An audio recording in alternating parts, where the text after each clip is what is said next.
early block size wars were fucking bananas. It was like the shit that was going on was it was like a very well executed intelligence operation. And I think that's been borne out in the Epstein files now. It's like you can see the narrative controllers, all these like Bitcoin maxis, glowy-eyed influencers who produce nothing and just talk all day. These people come out and tell you how like, let me just artificially constrain the scope. Like we don't have 100% proof that they influence it in this way. So, of course, these spooks were funding Bitcoin for no reason at all, and like, guys, this is like out of the goodness of their hearts. Yeah, they just loved, peer-to-peer electronic cash. All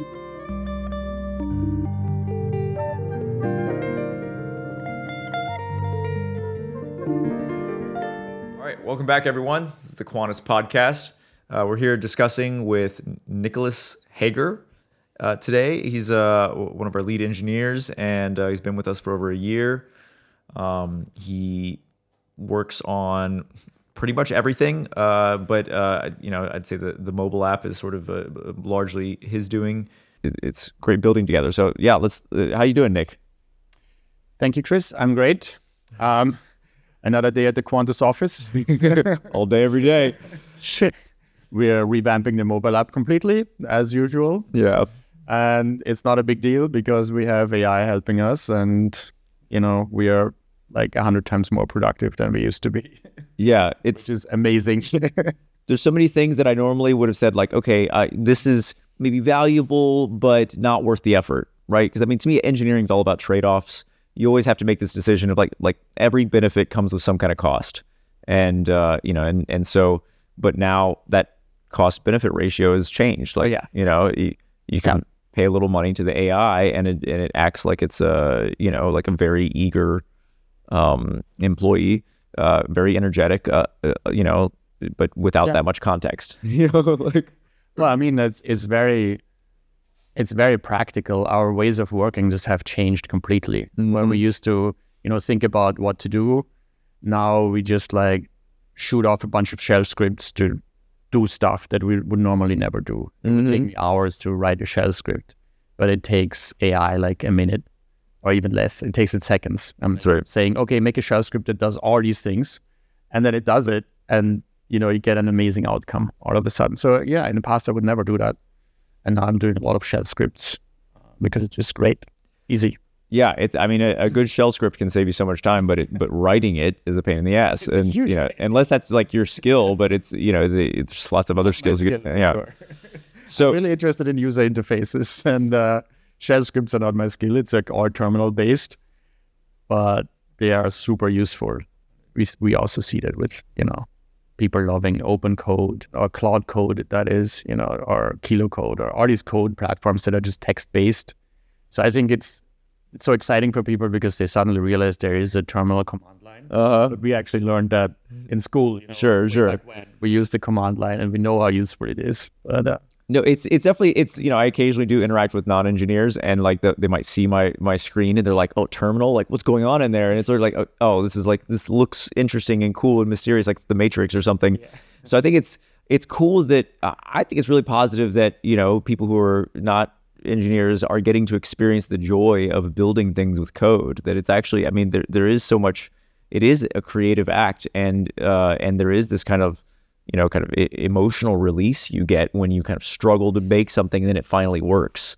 And so I think it's a good thing that but I also like, I don't prefer to use the terminal. I've been using open code and with the UI, and it's like, I just want to have like a little chat box with the guy, but I've been really thinking about how like, okay, so this whole like verifiable computing field, where it's like, hey, if we have two different machines and one of them does a computation and it wants to convince the other one that it did it correctly, that's the prover verifier scheme, and it's such a foundational piece of the world or concept, in the sense that like because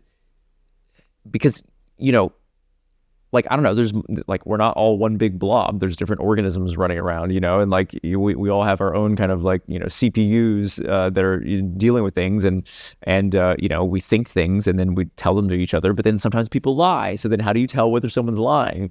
So Oh yeah. I mean, there's a whole like philosophy of blockchain where it's actually becoming a truth engine, where it's something that, you know, computationally is agreed upon, so it becomes a truth and everyone can look it up and align with that truth instead of, you know, everyone has their own story.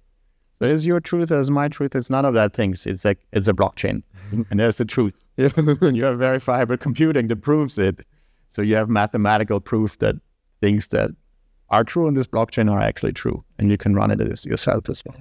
yeah, and so it's, you know, I mean, the word consensus was, is latched onto early on in blockchain because it did kind of summarize a lot of, a lot of the core concepts in blockchain, so usually prover verifier schemes are expressed in terms of like, just two parties, that there's a prover does the computation plus some extra work to convince the verifier who doesn't do as much work, but in the blockchain, it gives you this sort of, well, okay, there's one verifier that everyone has access to, and everyone can sort of, duplicate that code and data, and then, all the different users are the provers, and you can even frame like, public key cryptography as a kind of, as a prover verifier scheme. It's like, I want to prove to you that I know this secret, or that I own these coins, and I do so by making a digital signature, and then you just check it using my public key.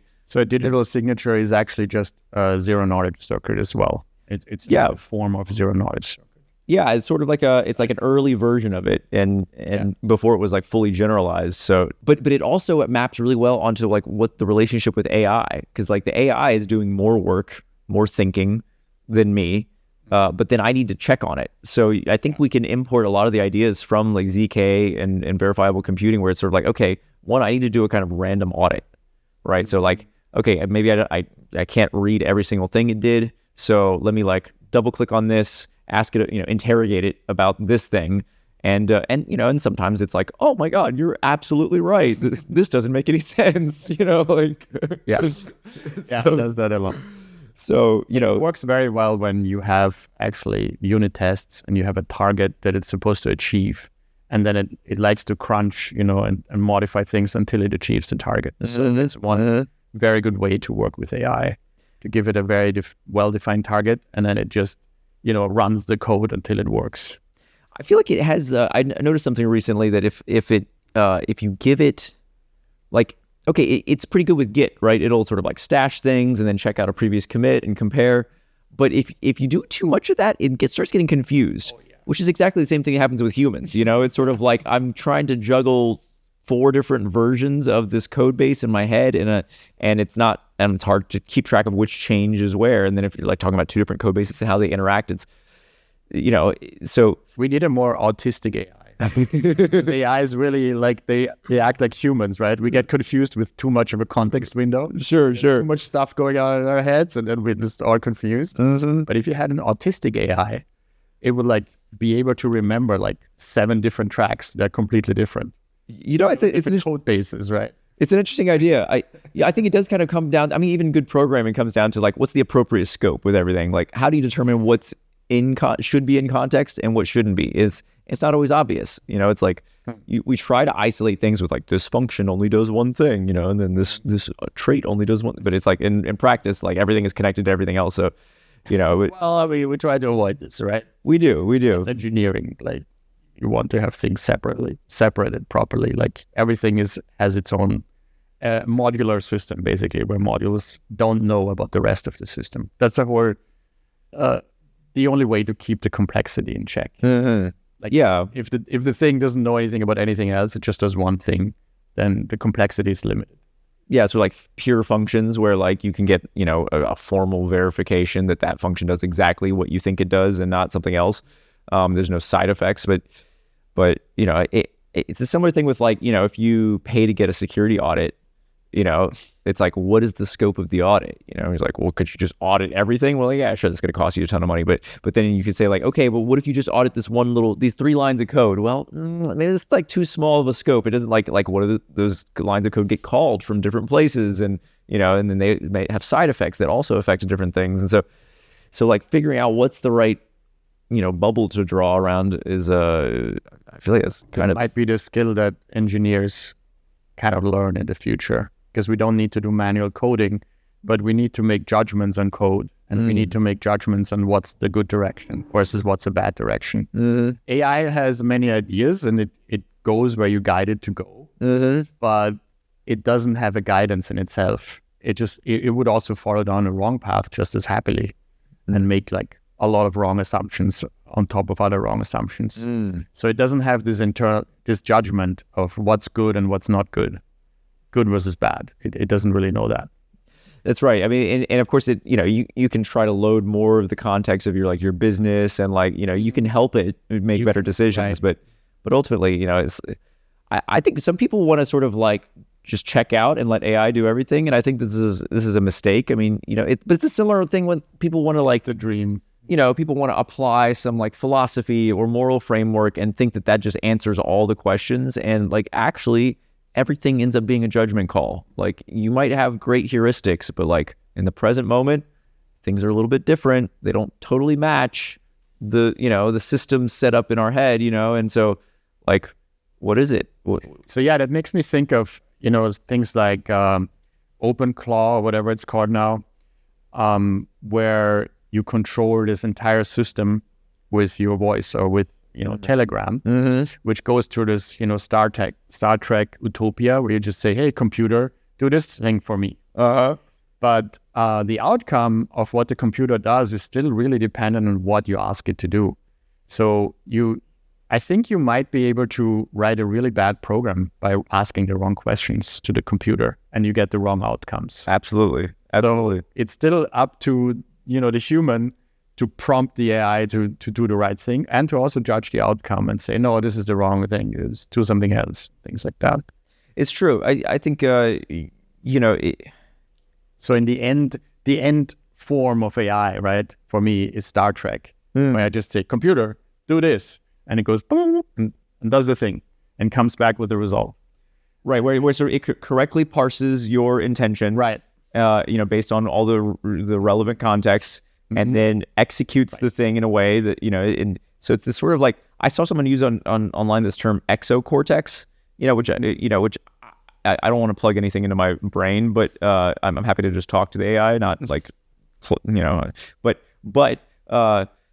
but it's a cool idea because it's sort of but it also reinforces that this is an extension of your power. It's not it's not that you're just we use tools you use a wrench in order to and that is my very unpopular opinion, that AI's input equals output, where whatever you put in comes out, but not more. We put all the human knowledge in, all the human knowledge comes out, but it doesn't create something new that wasn't there before. You still need a human for this.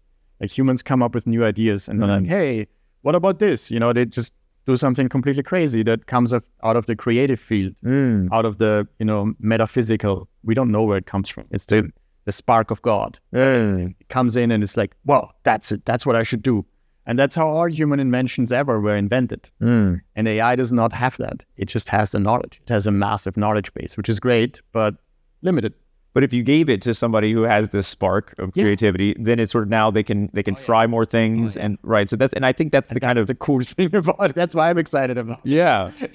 And you could definitely be okay, help me think through this. Give me 5 ideas, and maybe one of them's kind of half decent, and then it's okay, well, let's double click on that and expand on these possibilities, and true. Yeah. So I think it's you could come up with a new theory and say, hey, verify this for me. Is this true or not? And you don't have to spend 3 months trying to verify your theory. AI can do it very quickly. Yeah, I mean, you could imagine hooking an AI up to a some kind of laboratory, right? It could be right, a physics laboratory or biology or something, and be hey, here's my question, my hypothesis. Please express this in terms of an experiment, and and then execute the experiment. And that's where it gets really interesting. It is, because ultimately, what I love about this idea of, because also this prover verifier scheme, it maps onto the concept of science, right? Because you have this once a law or a principle, a good explanation is identified, it can be easily reused. I mean, that's really the value of it, is that you don't have to constantly rediscover it. And so that early discovery is the prover doing extra work to like, okay, I'm gonna sort of make lots of observations, try to derive the unifying principle, and then determine, devise experiments that will sort of distinguish this potential explanation from another one. And then later everyone's just like, okay, yeah, I can sort of, here's the good experiments to do. We can redo them in like a college classroom. Yeah. And repeatable experiments, you can figure those out much faster. Right. And so this sort of like, how are we saving time or gaining leverage through technology? It's because certain people are doing a bunch of work, the hard search thing, and digesting the information, and then we can just like open a textbook and read about calculus. I'm a big fan of real science, which is repeatable experiments. And the fake science is the scientific consensus science, which is politics. It's not real science.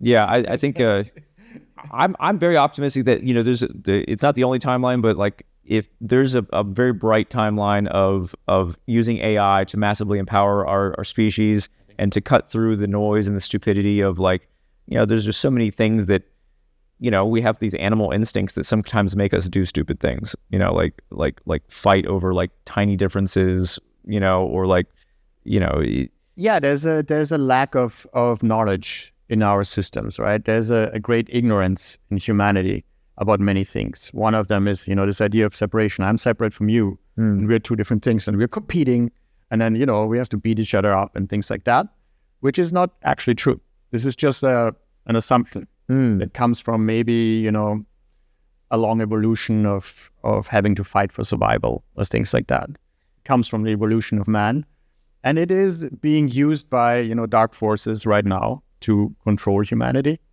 but it is not a truth. So when we awaken to the truth, or to the reality that everything is one, we won't be competing, because it doesn't make sense. You're competing with yourself, like your left hand's competing with your right hand. How does this make sense? I'm competing with Chris. We are one of the same consciousness. Why should I compete with my own consciousness? It doesn't make any sense, except for maybe entertainment. In reality, a bit of it will be much more exciting to cooperate and work together and complete each other, because we also are given incomplete brains, and we can complete each other.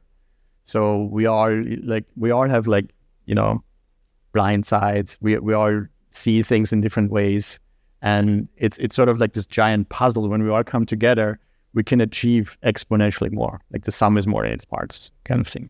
Yeah, and I think this is the sort of human talent, and so you can kind of view AI as this unification layer, where basically the knowledge of all the different humans can be sort of digested and turned into a readily accessible to people who have an internet connection, which is a huge portion of the world, and basically almost everyone. Yeah, I mean, and more people are getting access to these devices, and I understand why some people are scared about it. There's one, the loss of like boundaries or say feelings of autonomy can be frightening, and people could misuse this stuff. It's not that there is like, I think the worst thing that could have happened is that Sam Altman got like a complete monopoly on LLMs. That would have been just an absolute disaster. Yes. That was the dark timeline, and now we've got a bunch of competition and a lot of scrutiny on how were these things trained, and how are they being used. And so like ChatGPT got a lot less manipulative once people started being like, okay, I don't like this, I'm going to use a different AI. It's like, wait, no, come back. Competition has been a great thing. Like, it's amazing that there are so many AI companies now that are making so many different AIs all over the place. So it's basically becoming a stable system. Mm-hmm. Like, you can't have somebody, even ChatGPT is reined in, right? They can't do like, what is this word? They can't just, cater to your every like whim. Like just stroke you. Sycophant. It's like a sycophant, right? It's like, oh yes, you're absolutely right. This is a brilliant idea. Like for a while, it was doing that. Right? It was. I think it would type. It would be like, oh, you're a genius. You're like a Da Vinci of the modern times. It's like way over the top. Just glazing. Stop glazing me, Chat. Yeah, unbelievable. And I guess they did it for user retention or whatever. But it turns out it didn't win in the marketplace, which is beautiful. Yeah, and I think, also if you meet somebody in real life who's doing that to you, you're being manipulated. Like if you can't push on them and feel the sort of the weight of them, then it's like they're an illusion. And it's like no, you're right. Oh wow, that's amazing. Wow, everything you say is great. And let me get closer and closer to you. And that's kind of what's happening in this whole field, because everything gets more fake through AI, but humans get more real because we realize everything that's fake is not us. We see all this AI shit, and we're like, oh, this is our fake stuff. I want to talk to a real human and have a real pushback, a real opinion, a real exchange of energy. So much more interesting. It is. I mean, so I guess I don't know. I really like this idea that Grok was trained on critical thinking, that it would try to sort of find counterexamples to every thought, and sort of like flip over to the other side, make a hypothesis and then try to prove it wrong. Yeah. And this makes for a very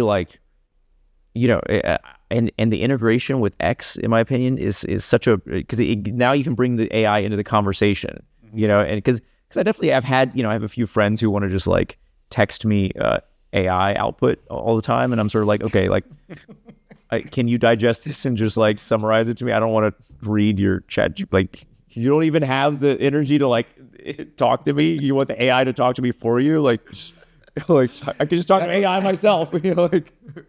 Yeah, my policy is if you didn't bother to write it, I'm not gonna bother reading it. Yeah, I'll have my AI read your AI's output, and then have your people talk to my people. But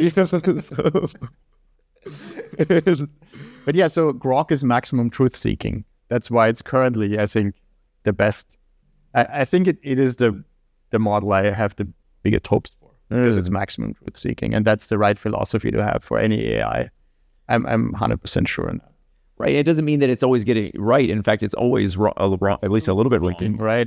It's seeking the truth, though. It has the intention of finding the truth, and it doesn't have the intention of catering to your whims or being politically correct or anything like that. It just wants to seek the truth, and that's also, I don't know, aligns with my values. I always want to know the truth, be it good or bad, ugly or beautiful. I want to know the truth. That's it.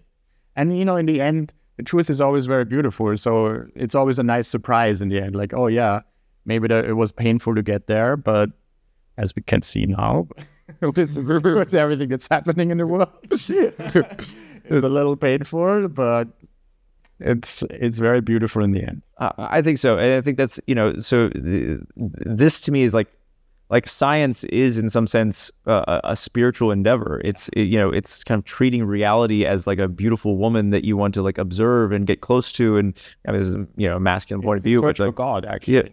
Yeah. What is the ultimate reality? Yeah. Is it this concept I have in my mind, or is it something that's deeper? What's really in there? and so I think that science gets, I think, a reputation of being very sterile or very left-brained, and I think that's not true. I think ultimately, yes, you have this sort of, you need to be precise with the questions you're asking, and think critically about whether or not this, is your experiment properly distinguishing between two different explanations, and so it is a very kind of left-brain thing. But then there's also this sort of there's this imaginative dreaming aspect of it, of is this why, she's like that, and you can make a hypothesis, is like that, is this a butterfly, sort of thing.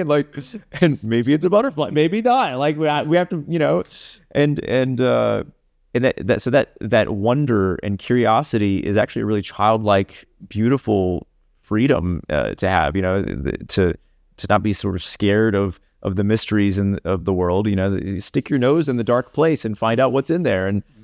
And so I think this is AI for science, and ask it, ask it to kick the shit out of your ideas. Don't get glazed. You want to get glazed, go to get a girlfriend. You know what I mean? Even in girlfriends is not great. No, yeah. It doesn't have great outcomes. The truth is always better. The truth is better. Trying to, and not even that truth, but just trying to find it, seek the truth, and trying to speak the truth as best as you can. I think that's always a better outcome, actually. Well, I like the word, the German word for science, Wissenschaft. Wissenschaft. But like viz is like kind of like wisdom, right? Wissen is knowledge, actually. Yeah, but it looks like the word wise. It does look like wisdom. That's true. And so, knowledge. So science, Shenza, craft, or like the pursuit of knowledge. Right. So the word Kraft is like power, right? And it's not a separate word in itself. Shaft. So. Oh no, I'm thinking of like say Blumenkraft. There's like a flower. I don't know. It's Blumenkraft. Das ist Blumenkraft. So, but the craft being, because that's an English word too, is craft. But it means sort of like maybe engineering or like techniques. Techne. Craft as well, yeah, that's true. But craft means more like power. Yeah, in German, it's more power. Right, but it's sort of, to me, there's these associations between words for technology, power, but also knowledge, and knowledge is a craft as well. Like arranging knowledge in ways that make sense is basically science. Because all the knowledge is already here. It's just about observing it. Mm-hmm. Everything's already here. We're not making something new. We're just observing something, and then we're putting it in words and explaining it, and then it's science. Mm-hmm. Like, oh, okay, that's science, but it was already there. Right. It's sort of not. Are we inventing laws of nature? I mean, it doesn't seem like it. I mean, there is a creative act in there because there's multiple descriptions for the same thing, but it's not that every explanation is equally valid, at least from the point of view of that some of them give you enormous power. And that's the sort of like the technology technique, is once if you know how to do something, then you can do more, so it even kind of like, it's almost hard to even extract the knowledge from the action that results from the knowledge, and that's an interesting point. I mean, you could separate the two too and say there's knowledge and then there's acting on knowledge, but maybe it's also the same thing. Well, I guess it's sort of, how do you know it's real unless you enable, sort of, because like. I have the same thing, yeah. I need to try things out before I believe them. Right. It's sort of, and like, I've met, some really creative, interesting people who like have alternative physics theories, and like, like, cool. I mean, like, I love that instinct to like, I feel like that's such a beautiful instinct. And like, hey, look, bro, if you're going to like overturn all this physics, they have like, believe me, I'm sure there's like massive physics discoveries to be done. I'm sure there's new energy and, like new understandings of space and the planets and the galaxy. Like, I'm sure that I don't think we're like almost there. I think we're like missing gigantic pieces of the story. And, we can do a lot of cool things. We build computers, we have rocket ships and stuff. So like, you got some new physics, cool, build a spaceship. Like, come to me with your teleporting spaceship and I'll be like, all right, explain what you did. You know what I mean? That would be like proof. I think new physics is actually just a new way of thinking. It's a new human. It comes up with new physics. When you look at like channeled material that's supposedly from ETs, but it's definitely doesn't look human. You get like this ET science and ET physics that are all related to consciousness and all these kind of things. It's a whole new different perspective than you didn't have before. So when we talk about physics with our perspective of physics, that's probably it. But if we elevate ourselves and create a new human with a new mind, with a new vision, that will be a whole different story. Like it would just be like a different perception of reality. Sure. And ultimately, like, our perspective is like we're on a tiny little planet in one little corner of a galaxy, like it. And so I think to me, humility. Okay. That's a deeper question, but I guess what I'm trying to point to is that like humility is the soul of science. Like we should be humble and not assume we know more than we do, and we look with wonder and not take our stories too seriously, because it's like because they will be overturned and we will grow and in knowledge and capability. And I think mostly in consciousness, like in levels of consciousness. For example, if you go to higher level of consciousness and you see everything as one, then you couldn't say that we are a tiny corner of the universe. We could say we are part of that universe, just like any other part. Sure, anything that's big is also small. It's all one. Like there's nothing huge, nothing tiny. Everything is one. So everything is just one thing, So it depends on the perspective, really. Sure, and there are some interesting sort of alternative physics theories that have what they call scale invariance. I love that. I'm super interested in this. Yeah, it's sort of like fractal physics, Yeah, is it about like if you go to small enough scales, none of the physics work anymore, and everything is like completely different? Well, that's sort of like I think the sort of standard model has traits like this, where it's sort of like there's certain models that describe things at a large scale and certain ones that describe things at a small scale, and it's hard to mesh them. They don't sync together exactly easily. But then there's different physics theories that are So for example, like there's an alternative cosmological model that has that says that the universe is fractal in the sense of that because like this whole idea of like the inflationary. Yeah, I think some people intuitively you're like yeah, obviously. Yeah. As above, so below, every part contains the whole, things like that. Right, Indra's net, Yeah. But because the inflationary model is sort of like, the universe is expanding, and so if you roll it back in time, it goes back to the Big Bang. Like that's all predicated on a particular, observation that actually with our latest telescopes is not, it's starting to kind of break down. I mean, there was also, it's like what was before the Big Bang? Like what was there? Right, it's not a complete story.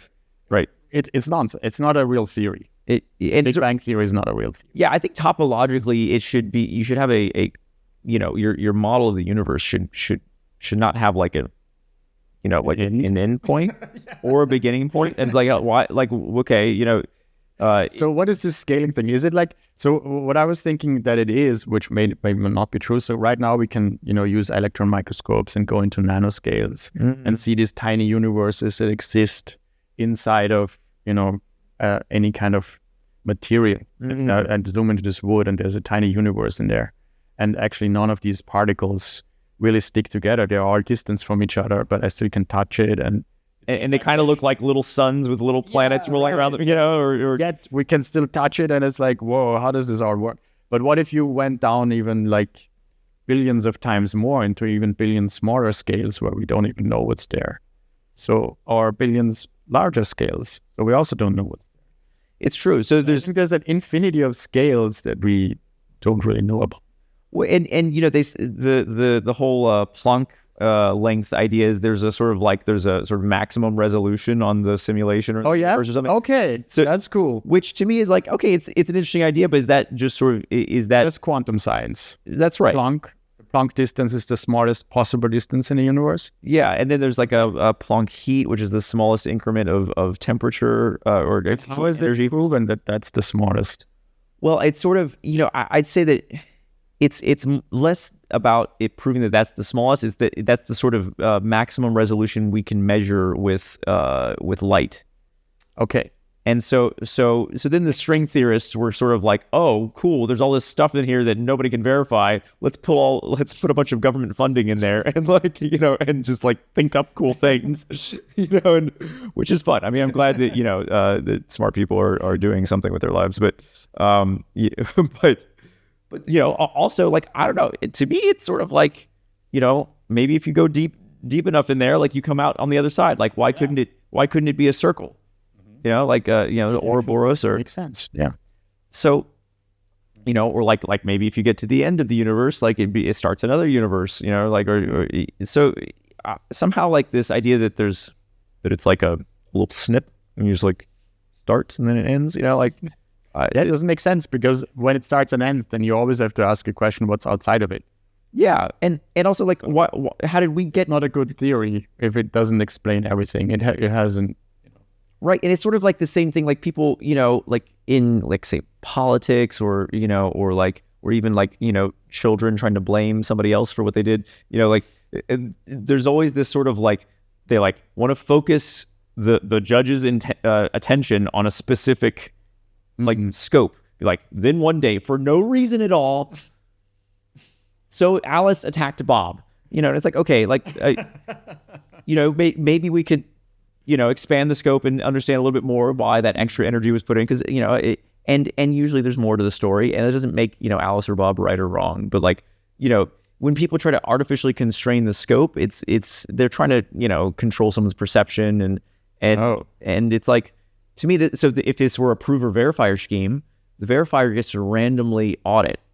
They say like, okay, cool, you committed to all your story. Now I'm going to double click on these 15 points. All right, now expand that. Okay, all right, does that story add up? Like, do all this, and Interesting.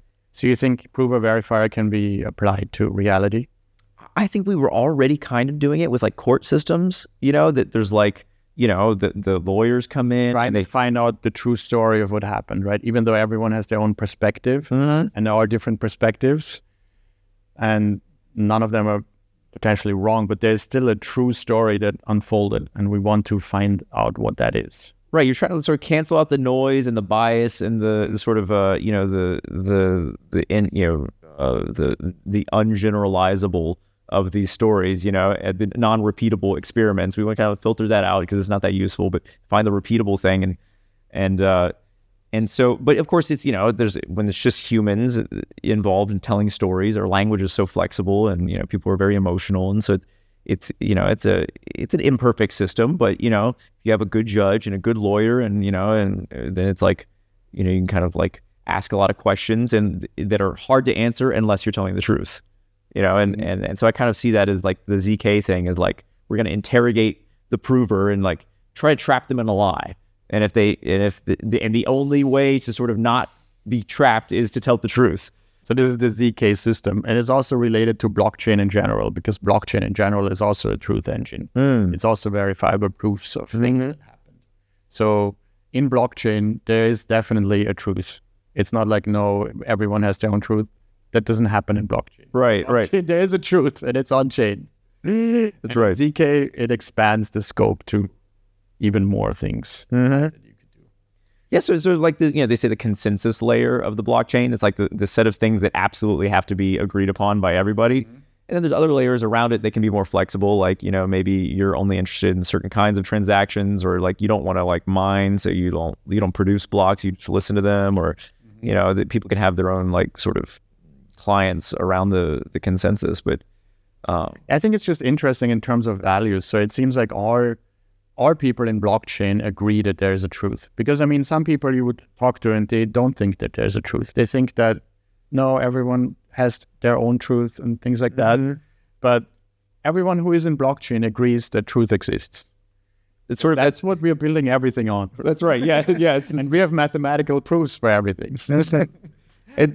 And so I like Balaji's idea of this like verifiable history, or like, it's like, as they say, if the news is fake, imagine how bad history is. And it's like, history was written by the victors, the winners. And of course, everybody's going to use that, that power to write history to benefit themselves. It's just a natural animal thing to do. But, is there... Maybe not. It depends on your philosophy. On your values, right? Well, and so I think that's sort of like, that's what this idea of verifiable history is about, is like, hey, like maybe it's more beneficial to us to have.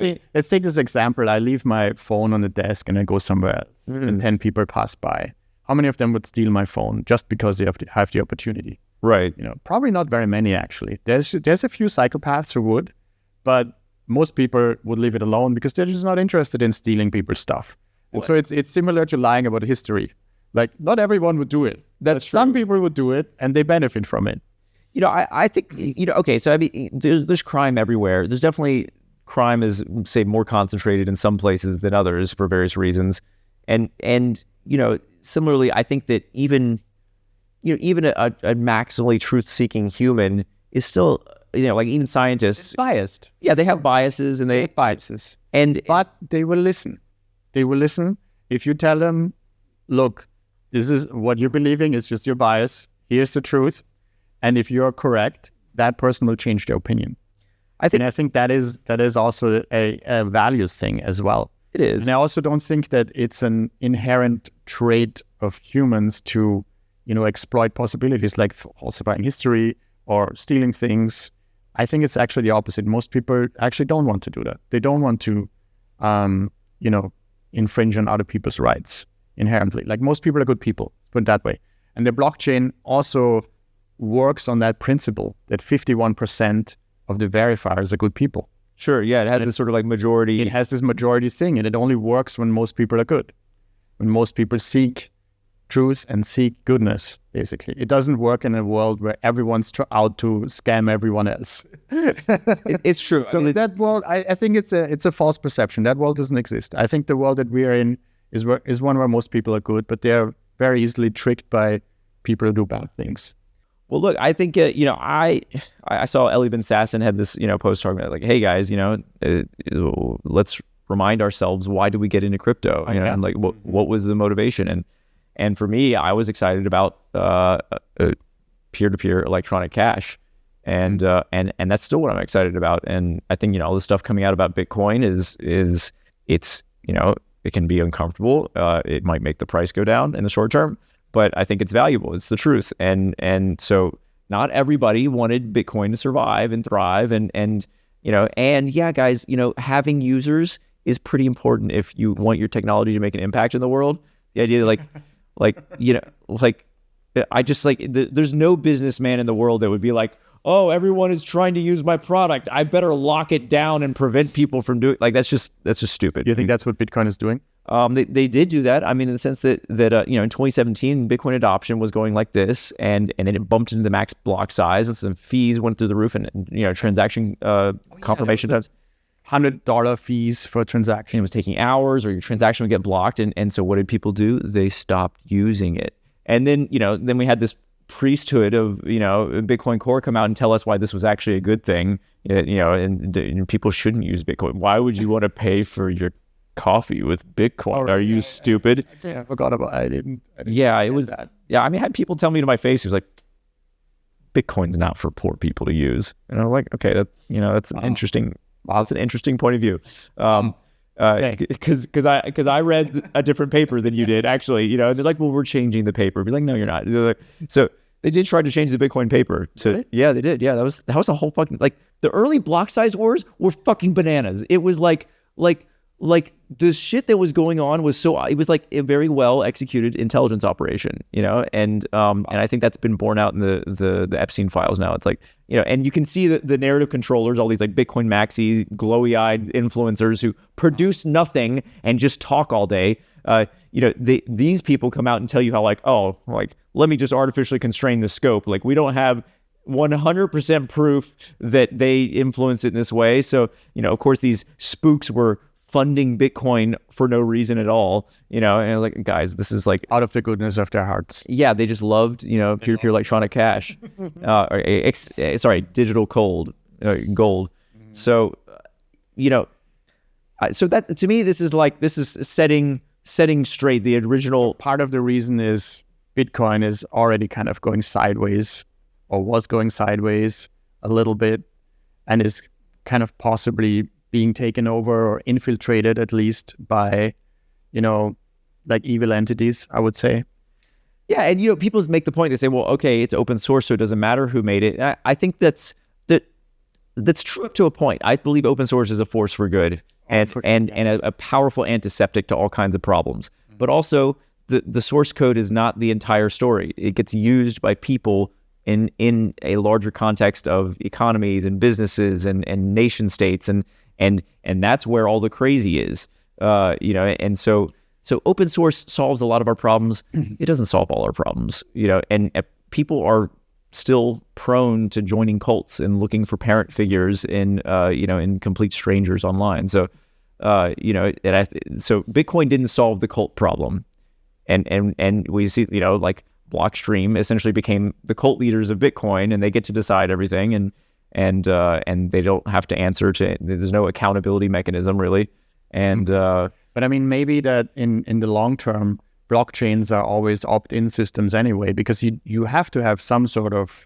trajectory and some sort of encoded rules in your blockchain, and some sort of way to make sure that people can just, like, a single person can just change it on a whim. So it needs to be like relatively ossified, like they call that, or relatively stable to be able to, for people to trust it with their money, or for me to trust it with my money. Of course, yeah. So I think in that sense, there's room for many blockchains, basically, and the best ones should win. Exactly. I think that's... So there's a marketplace for cryptocurrencies and, in general, a better money system. I mean, the reason I'm in it is I want to make better money. I want to make money that is better. It's like sound. People just can't print money on a whim with a push of a button. And that's pretty much it. It's a fair money system. Yeah, that's fair for everyone. You can buy it, you can sell it, you can do whatever you want with it, you can trade with it, trade it for goods and services. But it's not, there's not somebody in control who can just push a button and make more of it.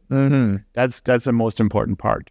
Yeah, I think like Balaji talks about the one inversion, the one moral inversion for a startup society. I think like this is sort of like moral inversion. So in some sense, the Bitcoiners, or at least some of them, had this idea that like, okay, inflation is actually bad. Okay, right. Instead of actually good. Like if you go to economics school or like business school or whatever, they're always like, inflation is the most important thing for the economy. And then who made those economics schools? Yeah, exactly. Who came up with this curriculum? We've got a new Nobel Prize funded by the banks for economics, and it's I mean, you gotta give credit where credit's due, But yeah, so I think absolutely, you can see this cult behavior of like monopolizing. That's the maxi mentality of like being a Bitcoin maxi or ETH maxi. It's like, it's one thing if you have a favorite thing. I mean, that's, but then this sort of like, we need to go like, insult and degrade anybody who's not in our group. I mean, that behavior is a cult behavior, and it's all over the place in Bitcoin Twitter. I mean, it's very toxic, and they use the fact that the number went up as sort of proof that everything they've done is right. And this is a really kind of this is a deal with the devil. I mean, yeah, AG Bitcoiners basically don't care what the number is because they want to trade in Bitcoin. They say, right, one Bitcoin equals one Bitcoin. Yeah, they say, oh, what do you mean it went up or down? I want to use Bitcoin to pay for things. Right. I don't care about this dollar currency that you're talking about, because that is controlled by, I don't know who, but by somebody who can just print more of it, like in the trillions anytime they want. Right. And this is being the whole number go up thing. Like, I feel good because normies are getting their wealth inflated away, but I didn't, so I'm superior to them. Enjoy being poor, and like I think this is really this is not why I got into blockchain for. I think this is just it's a huge ego trip, and it's fascinating that the people who seem most prone to engaging in this build and produce nothing. All the most arrogant Bitcoiners are people who have not done anything for Bitcoin. Okay. They haven't built anything, like a business, or like contributed to engineering. These, I was, like the whole Blockstream crew, like none of those people invented Bitcoin. Like they try to act like they did, but they slapped their corporate logo on it. But it was like, aren't there some core devs in Blockstream, like some developers? Yeah, but they came later. Code? They came later. I mean, we could split hairs on this, because I think there's a lot of people and they came at different points. But like Satoshi's gone, Gavin Andreessen's gone, Amir Taki's gone. I think there's a lot of the OGs who I think were sort of in it for the right reasons left, and got pushed out. I mean, the whole thing with Gavin, this is, I think, one of the most like sort of untold stories. I mean, some people know this, but like to really understand what happened. So there's this guy, Craig Wright, who was telling everyone he's Satoshi, and it was almost certainly a scammer. Definitely a scammer, almost certainly a spook of some sort. Thank God that Vitalik had the balls to tell him you're not Satoshi, and BSV is a dumpster fire. But so Craig Wright was, but for a while it was not clear whether Craig Wright was telling the truth or not. And he was, but then, so he goes and gets Gavin, I think Gavin was a good guy. He was a good engineer, but he was maybe like not prepared to deal with social engineering from intelligence agencies. And so like Craig Wright came in and was like, hey, I'm Satoshi here. I'll sign a message for you to verify, and I'll sign it with the Bitcoin key. And Gavin was like, okay, that's a valid proof. Sign it with the Bitcoin key. But then Craig gave him a special laptop with a modified version. He said, here, I'm going to do it on this laptop. So it had a modified version of the yes, this is what happened. And so and it verified the signature, but it was a modified signature verification thing. And Gavin didn't realize it at the time. And so then he was like, okay, he signed it. He must be Satoshi. And then that was like, tag team. And then tag team number 2 comes in and says, oh, so Blockstream's like, wait a second. This is a modified signature verification protocol. You got faked out. Oh, we can't trust Gavin, who's the maintainer of the Bitcoin source code. We can't trust him. Step down. Get out. You're not trustworthy. Okay. And that was how they pushed Gavin out. And to me, it was just like classic, like, 1-2 punch. Like, I mean, clearly Craig and Blockstream were working together to push out the guy who had control and who was not on their team. So that was when Bitcoin got turned over to the feds. And it's fucking brutal.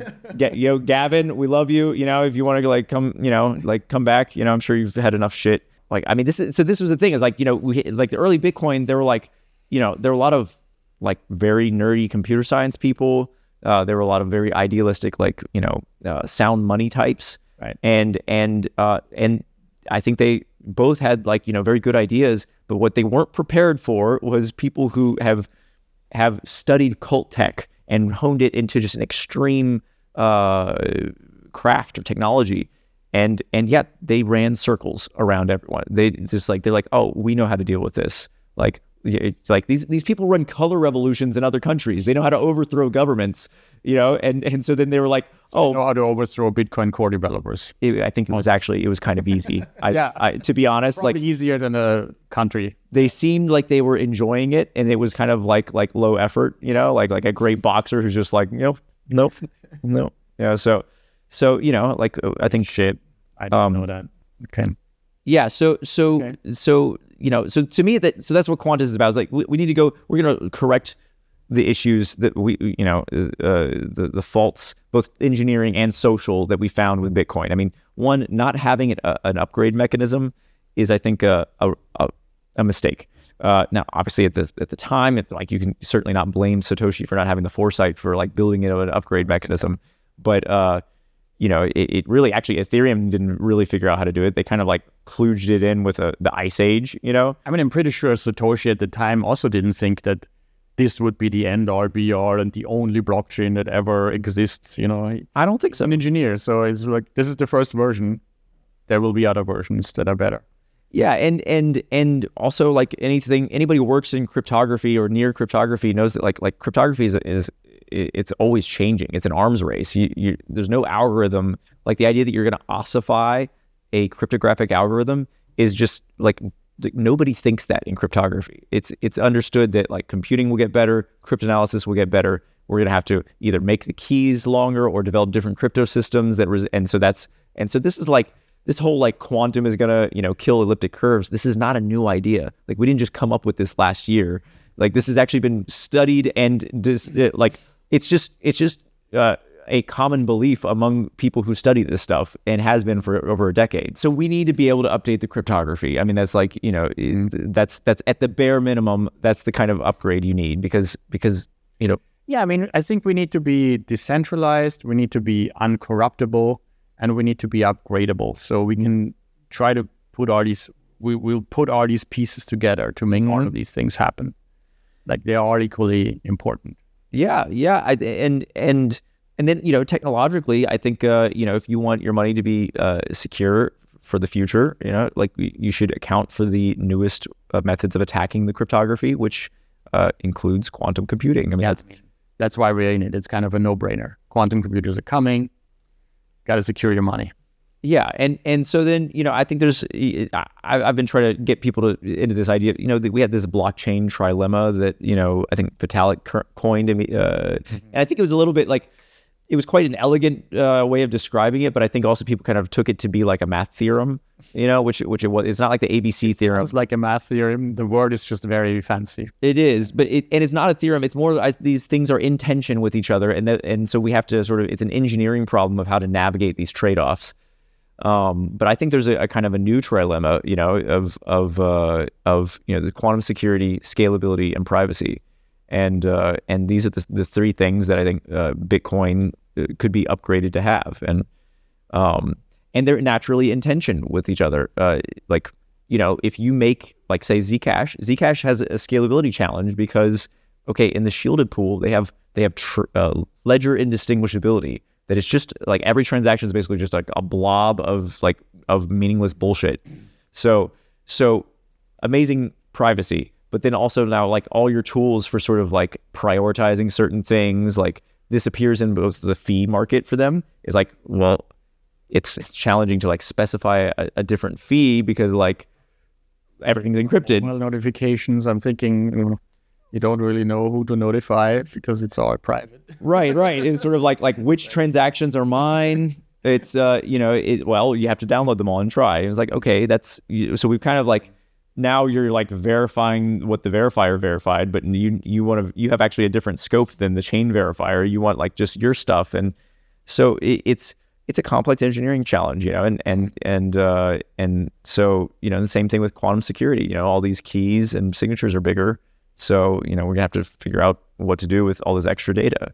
I feel like we've made a lot of sound engineering decisions in the design of our chain. You know, that we've been conservative and not like trying to tack on unnecessary complexity, and while also, you know, sort of getting, because the thing, okay, so like I'm certainly sympathetic to like the privacy freaks, the security freaks, and like, you know, you still live, there's like, no matter how black your black box is, no matter how inscrutable and secure it is, it also lives inside of a larger ecosystem that is not invisible. And, you know, it's like they say, like the airplane, you know, has a black box, you know, like, and the black box always survives the plane crash. Like, why don't they just make the whole plane out of it then? You know, like why don't we just build our bodies out of the black box? You know, like it's and security is a pretty wide field anyway. Like, you know, you can have your secure chat, but somebody took over your phone and can see your screen, so there's no security in your chat at all. Right. Or somebody's looking over your shoulder. You know, right, or someone is remote viewing your, you know, like, you know, as you know, so like if you really want to get into cognitive security, like when you enter your password, make sure you black out, like have no thoughts, you know, when you enter your password, so that anybody who's reading your mind, no one can read your mind. Yeah. That is really next level. So, no, I think we need to, you know, make better money, and we need to have the quantum secure money. That's our primary goal. But second, like, the other goal is, like, Quantus is not a smart contract platform. Mm-hmm. It's just money, because we identified money as the best use case, finance as the best use case for blockchain, and the most interesting use case. And so we cut out all the other stuff, just focus on that one thing. And it's very important that there is better money in the world. It's very important for our civilization. It will actually, like, I think people don't realize how much the money system is causing most of the problems on Earth. Like, I mean, it's coming out now with the Epstein files. They're like, oh shit, all these billionaires are doing some crazy stuff. And, you know, you kind of get a glimpse of what's really going on. But if you are constantly making more money, you suddenly have an interest in creating wars because it benefits you. You need these wars, you need people to fight each other so that, you know, nobody figures out who is really in control. You need to destroy productivity, because otherwise productivity goes through the roof and, you know, everyone's abundant. You don't want that to happen, so you need like destruction. And there's all these like incentives for the people who create the money to create chaos and suffering in the world.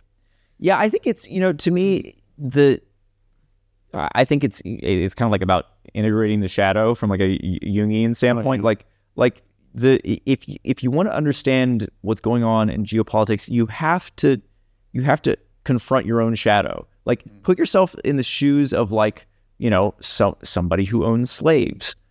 How do you think? How do you control your slaves? What do you do to sort of make sure you get the productivity out of them, but without them escaping or becoming too powerful or asking too many questions or organizing with each other? You know, like, and there's one answer to that question. The best system is the money slave system. You say, if you bring me a brick, I'll give you a coin. And then you guys organize yourselves to be very efficient at brick bringing, and I give you more and more coins, and you can buy food with the coins.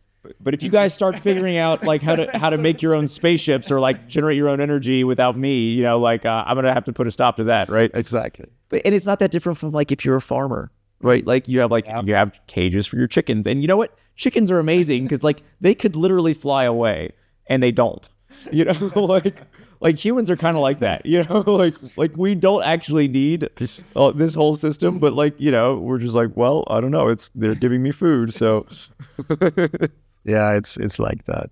There's a whole story. I don't know if I can recreate it, but of the slave owners and like there's a plantation. There's a lot of slaves, and they get whipped and everything, but they get food, and they are surviving. They have some housing and But there's a lot of chaos because of this, violence and all this kind of stuff. And then the slave owners figure out a much better way, which is to pay people in coins, and then the people can exchange the coins for food. So they are suddenly very motivated to run around and do all the work, collect all the coins, come back and buy the food. So it's the same situation as before. Sure. Now you have a money system. Right. You don't have to use as much violence. Right. And everyone thinks they're free. No, they're doing it voluntarily. Right. Because they get occasionally got to use a little bit of violence. You make a war or two every now and then. Right. If they start talking to each other too much, you're like, no, he hates you.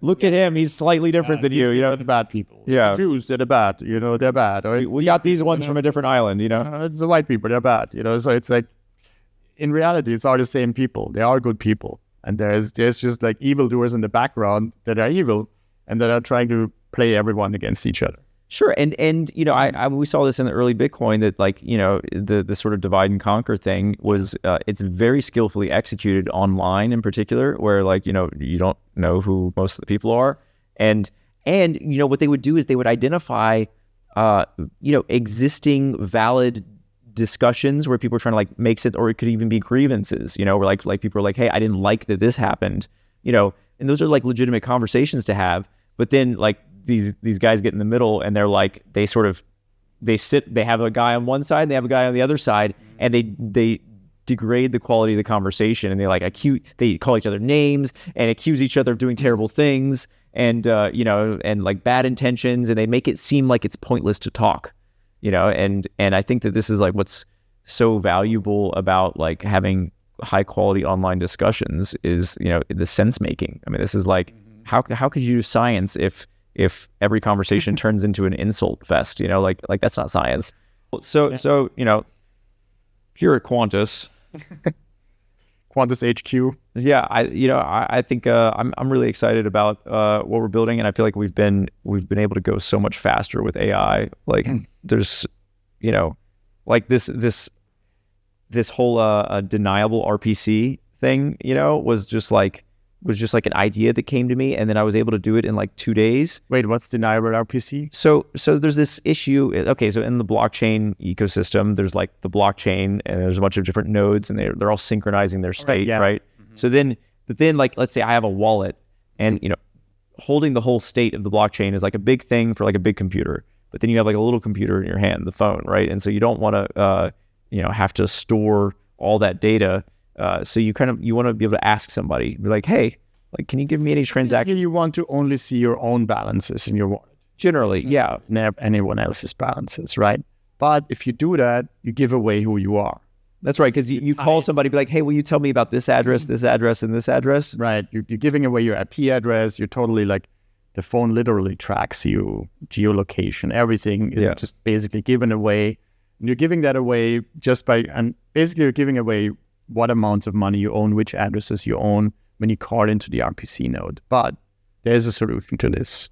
That's right. So and we call it deniable RPC, but basically you can use it's a kind of hashing technique where you say, okay, give me everything, give me a set of data, and that set is, say, like, it's configurable, but like 10 times bigger than what you're actually looking for, and so the RPC node is like, okay, I'm giving you this. I'm sure that something in here is what you're interested in, but I'm not sure which one it is. And because it's randomly picked, it's a random selection, you have the ability to plausibly deny that you were interested in any particular thing. Like, sorry, no, actually 90% of this was junk, but it's sort of like camouflage or flashbang sort of thing.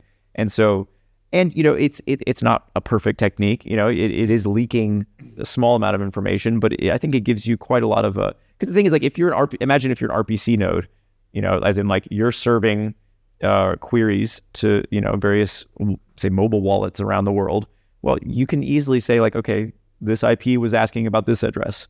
This IP was asking about this address. And then you can cross-link that with other data. And now you like to be like, okay, this person probably owns that address, and so. So this is a really clever technique to hide who you are online, without actually very complicated technology. It was pretty easy to implement, and it was like low overhead. You just hash. You don't have to trust a VPN to do that. You could still use a VPN on top of it. Also, of course, yeah, which you probably should if you're worried about this sort of thing. Yeah, which is not supposed to keep your logs, but most of them do anyway. So it's good to have an extra layer. So we're also going to have encrypted accounts. That's right. Yeah, so I think this was a breakthrough for us in like how to wrap a privacy tool in a user-facing concept. Because under the hood, all this security stuff is actually quite complex. Like there's many considerations at every layer, but if we can abstract that away so that a user just thinks about, how do you, how do I receive and send money, in a way that I don't have to think about, what's going on, and it's basically abstracting away like how the security works. It's just basically an encrypted account. It has a certain amount of money, and you can know how much money is in your encrypted account, and you can spend some of it, and in a normal transaction, you basically like make it publicly known at that point that money exists. You're sending it to some address that is public, right? And at the same time, you never give away your total holdings.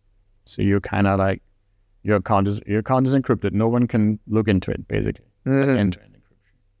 Right, and it's sort of, I was looking at this sort of knapsack problem. It's an algorithmic problem of like, I've got a bunch of items that I want to maximize.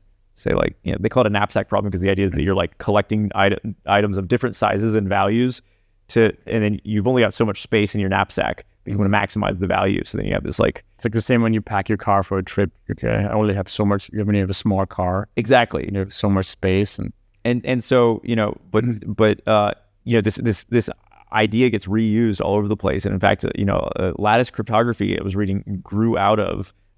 So there was an early crypto system that was based on knapsack problems, but then there was eventually they developed an attack against it that was using lattices, and then after it was a quite successful technique, and then so they're like, okay, let's make a new crypto system that resists lattice attacks, and then they're like, okay, well, why don't we just make lattices into a crypto system? And so the lattice attack became the crypto system. Yeah, it was basically like, let's make a system that can't be attacked by a lattice reduction, and it's like, okay, well, which lattices are hard to reduce, and then it naturally turned into.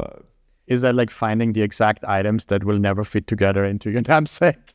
Basically, yeah.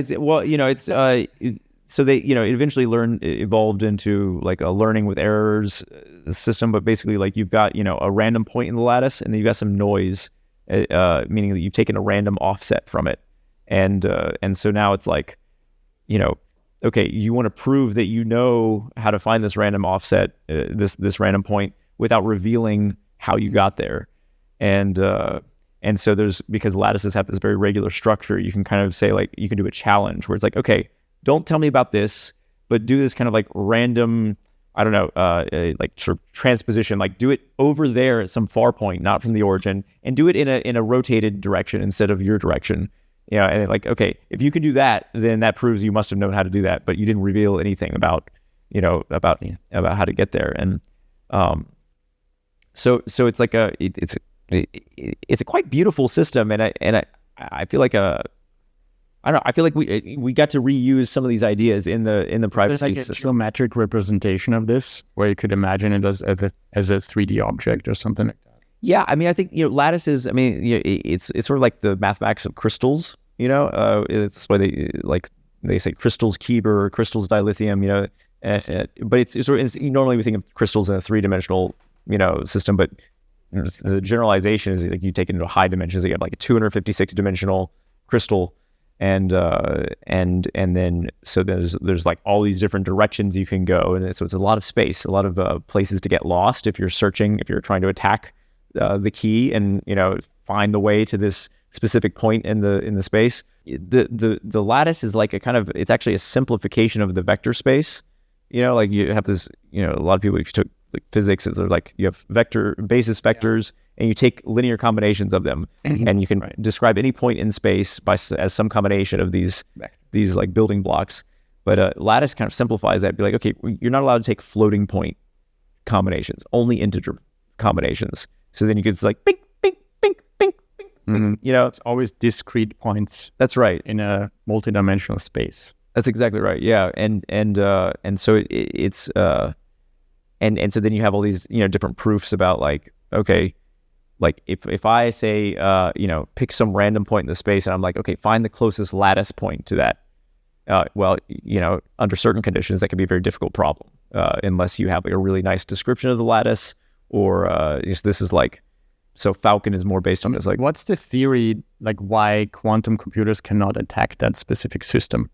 Well, the sort of, most of the magic, not all of it, but most of the magic of the quantum computer is in Shor's algorithm, which is really about the quantum Fourier transform, which is like being able to kind of like, frame your cryptographic problem as a kind of a Fourier problem, or that you want to know how big this thing is, so then can you like, find which frequencies resonate inside of it, and so because the lattice doesn't have this the same cyclical structure, and the fact that there's noise in it, so it's kind of like, it's more like static than like in elliptic curve cryptography, the difference. So there's like a generator point, and then there's some other point which is your public key, and the distance between them, like how many times do you add this point to itself to get to that distance is the private key.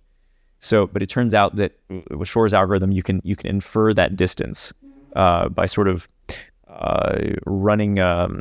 It's kind of like a resonator chamber, where you sort of like you run a bunch of different frequencies against your this chamber to figure out the shape of this chamber. Mm-hmm. And so sort of like if you hum in the shower, like certain pitches There's will one that reverberates in the that creates inference patterns. That's right. Yeah, you get and then it'll kind of like lock into a standing wave. Yes.